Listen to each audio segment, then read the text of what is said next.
time once again to slip into your camo, grab your bow, and join us out in the field for another episode of the Up North Journal, presented by PSE Archery. The Up North Journal crew is knocked and ready to rock for another exciting adventure, so let's step outside and hit the trail. This episode is brought to you by PSE Archery, Black Eagle Arrows, Cabela's, Antler Action, Spot Shooter Archery, Tom's Custom Turkey Calls, Family Traditions Tree Stands, Badass Slingshots, and Mossy Oak. The 2015 Dream Season Decree is a deadly combination of speed and precision. It's built for the moments when time stands still. When the only thing that will break the silence is an arrow slicing a clean path to the kill zone. The bow of your dreams is a nightmare for big game. This is PSE's Decree. Experience PSE. Experience performance. We know the future of hunting depends on our nation's youth. But did you know that in many states, it's illegal for you to take your son or daughter hunting until the age of 12 or even older? As a result, we have fewer young hunters, and the Families Afield program is designed to eliminate those barriers. Hunting is safe, and the safest hunters afield are young people with adult mentors. Visit our website at familiesafield.org to find out how you can bring more families afield.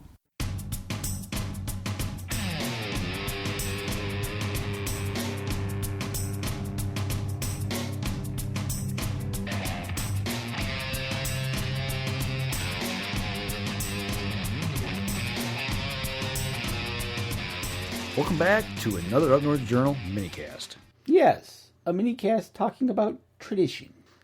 Or traditions. Family Traditions Tree Stands? Say that three times fast.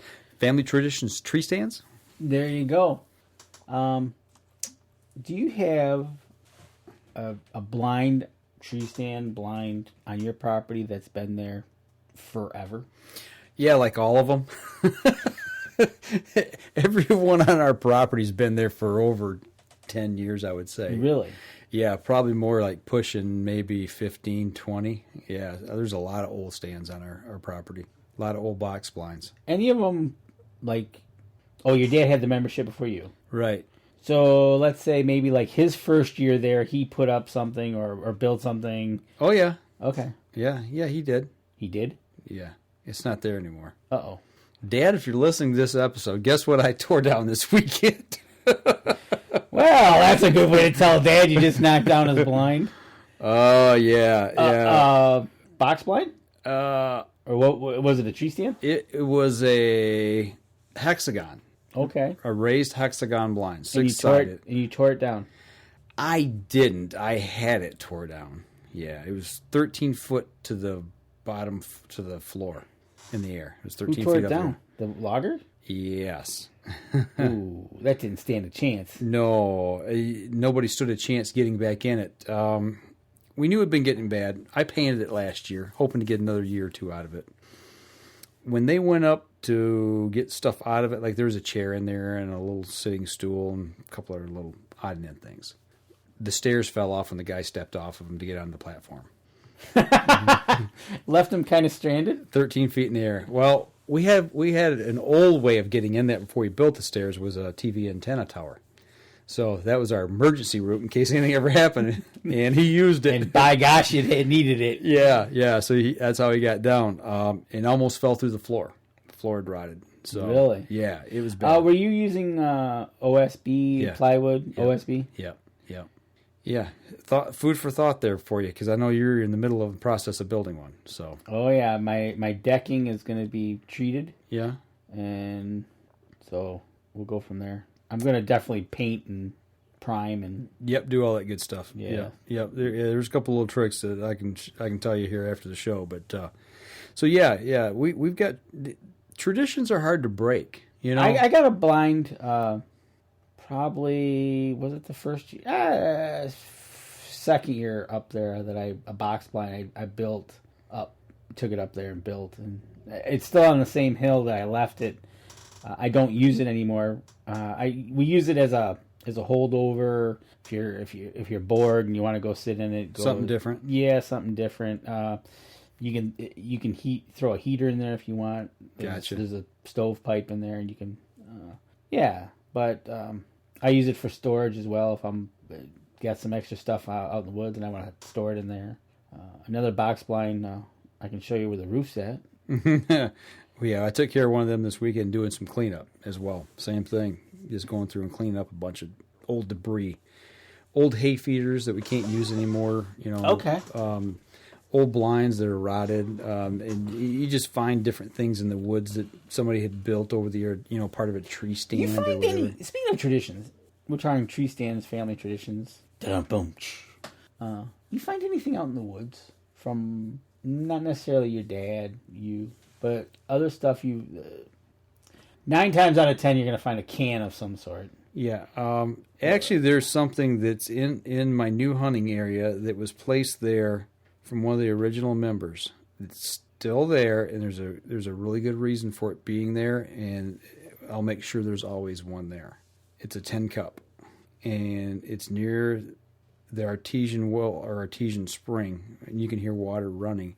And they always have it's the camp manager's grandfather placed a tin cup down there. So if he was in that area and he wanted a cool drink of water, he had his tin cup and he drank. And usually there was a fifth of whiskey in the tree stump by it, so he could have a whiskey and water. Okay, there you go. But yeah, there's a tin cup. Okay. Yeah, and actually he showed me that several years ago. See, like I found old blue chair. Okay. It was a steel chair. I had the blue plastic with the metal legs. Mm-hmm. That was in an old blind, and then there's another one that's another old chair. Obviously, these chairs are long disintegrated. Right. What's the weirdest thing you've found in the woods or seen remnants of in the woods? The weirdest thing found or seen in the woods. And I know I'm going to top it because when you're talking about finding things is what made me think of it. I'm still searching for something, matter of fact. What'd you lose? Bigfoot? No. Actually, got a story about a Yeti that we heard at night. Yeah. But when my dad bought the property back in the 50s, 60s, they said that there was a barrel of nails placed under a tree in the corner of the field. At the time, there was a 10-acre field. Okay. That field is long gone. Okay. And I still can't. I'm still looking for that barrel of nails. You need a metal detector. My thought is the barrel's long gone by now, and it's just wooden barrel. I'm thinking so. Okay. So I'm thinking it's just now down to a pile of metal. Rust. Yeah. That'd be the one thing I'm looking for. Other thing, the chairs are probably the weirdest thing that I've found so far. Well, not to say that pill bottles and everything else from the previous owner of one of the 40s. Paint cans, you name it, his land was his dumping ground. Gotcha. So I think they found metal cans, black pipe, plastics, that stuff. But that's in a localized area around the cabin. Okay. But on the other 40s, so far it's just the chairs, I think, so far. So besides the tin cup, which is that's a cool story, really. Yeah. You almost need a picture of that. When I'm there the next time, if I remember, I'll go down and take a picture of it. Yeah, that's cool. I will. Yeah, because it's just the story behind it. It's not so much the cup; it's the story behind it. It's the story. Yeah, right. So it's something now that I want to make sure that we carry on. And actually, Michael, I think it was Michael or Jacob, one or the other. We were checking because it's where we got a trail cam, and it's at the bottom of that little drop off is where the water comes out of the ground, the artesian well, and it's in a stump down there. One of the boys, they're just being kids. They're down there walking. He's like, our camp manager John's with me, and he's like, "Hey, Dad," he says, "Look what I found." I'm like, "Don't lose that. Put it back." He goes, "Well, So we told him a story. So yeah, and that was last year, I think, that one of the boys found it. So that is so cool. Yeah, but the weirdest thing, and this is back when I was probably 14, 15, 16 years old. Hunting state land, place we've always hunted. Matter of fact, where the tornado almost got you. Okay. In that section of woods. For those of you who wonder what we're talking about, go back and listen to last week's show. Yeah. 1 year, I don't remember what year it was, but like I said, I was young. a plane crashed, a Cessna. They lost it. It flew off radar in a storm and went down. Long story short, I believe it was a dentist and his receptionist. They cleaned out his bank account and he left his wife and they were flying to Florida. Didn't make it. And storm, plane went down, couldn't find it. They searched for it and searched for it and searched for it. Could not find the plane. And deer season, this was like early in the spring. By deer season, my dad's friend found the plane. Not far from his hunting blind, yeah. And, they recovered it and pulled everything out. But my dad took me back there. And there was glass and metal, and there was you could see where the plane came through and hit the trees and crashed. No way. Yeah. And, okay, that's cool. Yeah, and they found that both, the man and woman were in there, still strapped into the plane, obviously deceased and decomposed, but bag of money and everything was there. Yeah, so. No way. Yeah. Almost like a D.B. Cooper type thing, you know? What year? About 70s? That would have been, mid to late 70s. Really? Yeah. I'll have to do a little archive digging and see if I can find something on it. But that would be that. Okay, that's... Because we all talked about it. It's like, we knew the general area. They knew the general area, but they didn't know exactly where it crashed, and it was a big tract of state land. Yeah. And we are all talking. It's like, well, somebody will find that deer season, and sure enough, my dad's friend found it. It wasn't far from where we hunted, Wow. a couple 100 yards away. Speaking of lost, when the tornado hit here, there was a trailer that disappeared. They found it. They did find it. They did find it, yeah. In a patch of woods, yeah. And deep in the woods, but they did find it. Okay. Yeah. But just walking through the woods and coming upon a plane crash would just be bizarre. Yeah. Well, and the thing, everybody knew the general area, so everybody was kind of looking for it. Right. Anyway, By that point, you're looking it wasn't a huge shock, but yeah, That is so cool. to walk through, and all of a sudden there's a plane, you look in the window, and there's two people hanging upside down, decomposed, Right, yeah. The freak side of that. Kind of creepy. So, is your dad going to give you an earful that you pulled his blind down? It's fine. I talked to him today. Did you tell him? Yeah, I told him. And?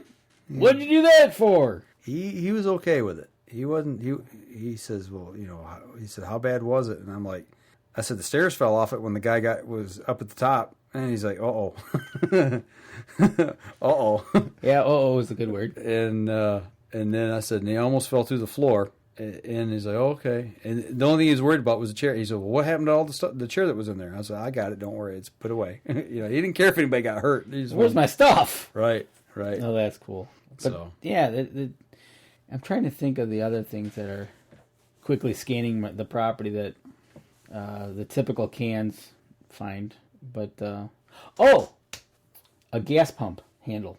That's different. Yeah, you wouldn't expect that out in the woods. Found that. I don't know if maybe one of the... It looks like it's the handle from one of those tanks from the back of a pickup truck. Okay. Type deals. Yeah. It's a smaller type. I'm thinking maybe it fell off a vehicle. It was just inside the woods, or maybe fueling a tractor. You said something about a fuel from the bucket full of nails. Maybe the logger lost it. Could have been, yeah, fueling equipment. Yeah. Yeah. Or had an extra one in the truck or something and fell. Right. Yeah, that'd be one thing. Didn't find like an old gun leaning up against a tree, like no, nothing like that. No old bows hanging in the woods. Seems like I read a story somewhere. Yeah, there was a story about that. They found an old gun. Yeah, but that was not. I know the one you're talking about. That was the old Winchester. That was. I did check. Against a tree. I did check a tree stand, one of our ones that we got, and I looked down at it and I see that the tree is starting to grow over the 2x4. Funny you say that. The logger, and he cut it and brought it up. He cut one of the pines. He says, "Anybody around here lose a tree stand several years ago?" I'm like, "Nah, I don't know." I said, "Why?" He goes, "Because the tree grew around one." He said, "We cut that section out and brought it up for you." And there's a hang-on stand that's grown halfway into the pine. No tree. way. Yeah, the chair portion, the seat portion, was all rotted, but the platform that you stand on, it was growing right into the tree. That's cool. But yeah, I looked down. I went. We probably got to put a new deck on the tree stand, which I anticipated for this year. But I looked down at the understructure, and the 2x4 going into that we nailed on the side of the tree is now going into the tree. So I'm like, The tree's eating it. Yeah. So isn't that Crazy. wild? That's crazy. So no, that's just a few of the things that on our issues. But you really knocking down your dad's thing. Yeah. Yeah, well, everybody was saying, man, is like, what is your dad going to do? What's he going to say? It's like, he told me to do what I saw fit. You know, he told me to manage it.